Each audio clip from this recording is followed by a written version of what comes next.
Oke teman-teman, masih bersama Dev di sini dalam acara Jejak Sejarah. Jadi beberapa bulan yang lalu aku datang ke tempat ini dan banyak sekali komenan yang bicara kalau banyak daerah lain yang lebih tua daripada prasasti yang ada di sini. Jadi memang dielulukan di sini itu terdapat desa yang tercatat secara legal sebagai desa tertua di Indonesia. Yuk simak penjelasannya. Kita masuklah. Tapi ada musik, jadi harus melewati musik dulu ya. Nah, yang di sini ini merupakan replika dari prasasti itu sendiri. Prasasti Yupit ya. Kita berada di Desa Kauman. Jadi prasasti yang asli itu sudah diamankan oleh pihak BPJB supaya tetap terjaga ya, karena itu salah satu prasasti terpenting karena melibatkan pengukuhan sebuah desa dengan tanggal tertua yang bisa ditemukan sampai sekarang ya. Untuk aksaranya sendiri ini menggunakan aksara Kawi yang awal ya. Jadi untuk membacanya kita tidak bisa. Tapi tenang saja, ini sudah diterjemahkan oleh arkeolog. Jadi mari kita coba baca isinya. Kira-kira isi prasastinya seperti ini. Mohon maaf ya jika ada pengucapan yang salah, karena jujur saja aku nggak tahu cara bacanya. Yang baris pertama bacanya seperti ini. Swasti Saka Warsa Tito 788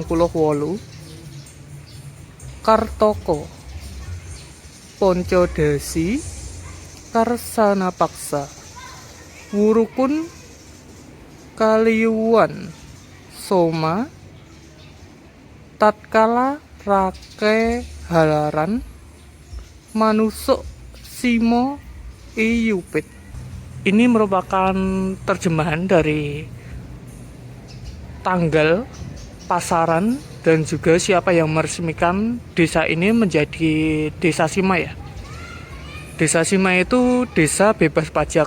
Jadi desanya nggak perlu membayar pajak ke kerajaan karena ada tempat ibadah biasanya sih.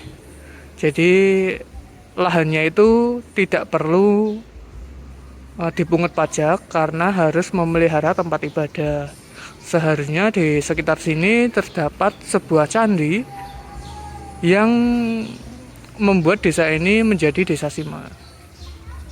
Untuk terjemahannya sendiri adalah salam sejahtera. Di tahun Saka 788 pada bulan Kartika, hari kelima paruh gelap, Wurukung, ini nggak tahu ya artinya apa Wurukung ini. Kaliwuan itu pasaran Jawa, yaitu Kliwon. Soma itu hari Senin.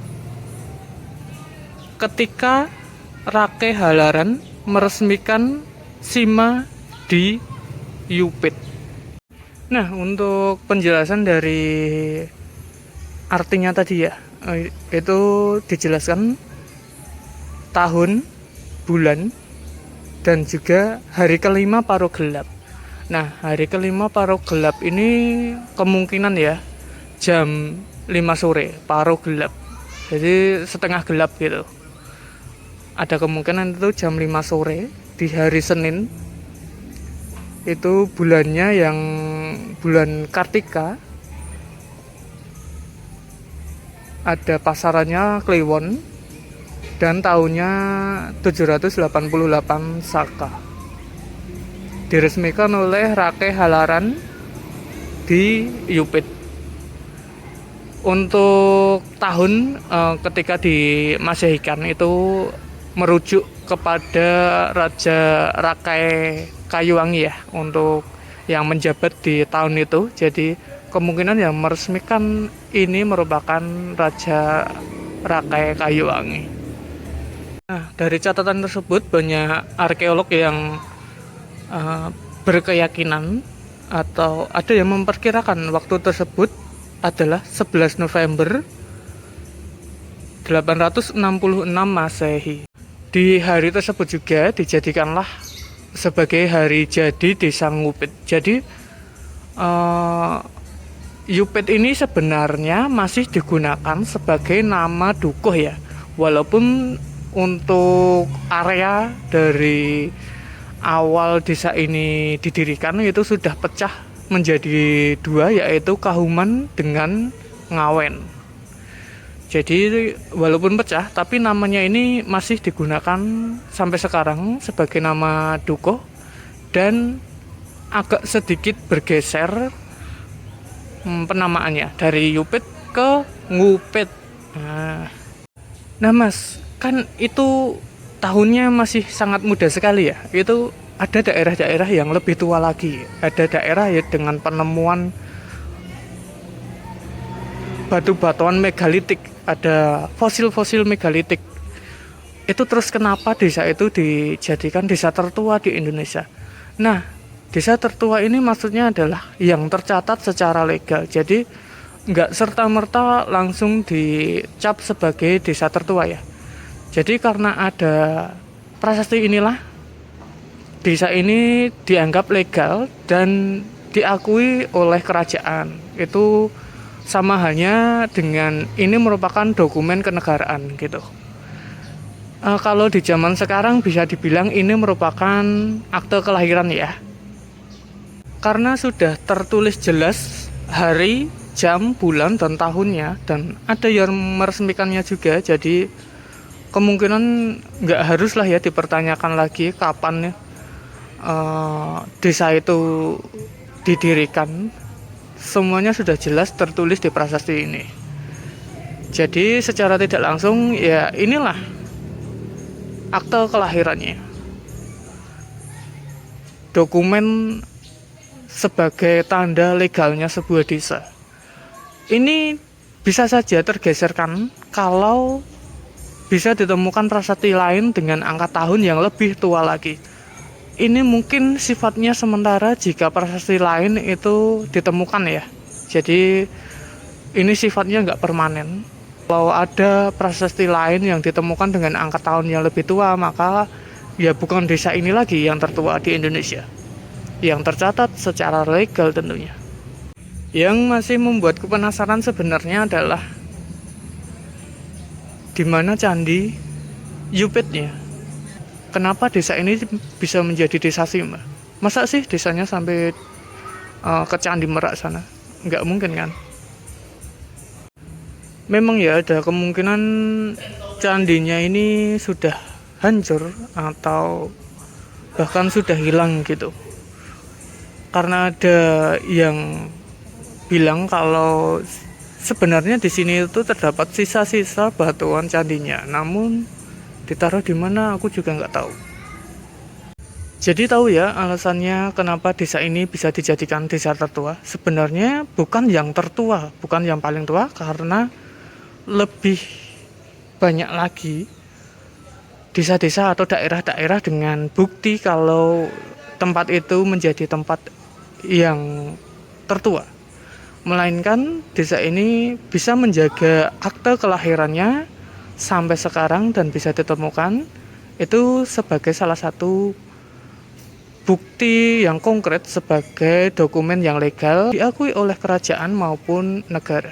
Seperti itu teman-teman. Semoga kalian paham ya dengan bahasaku, karena agak jelimet gitu aku juga merasanya.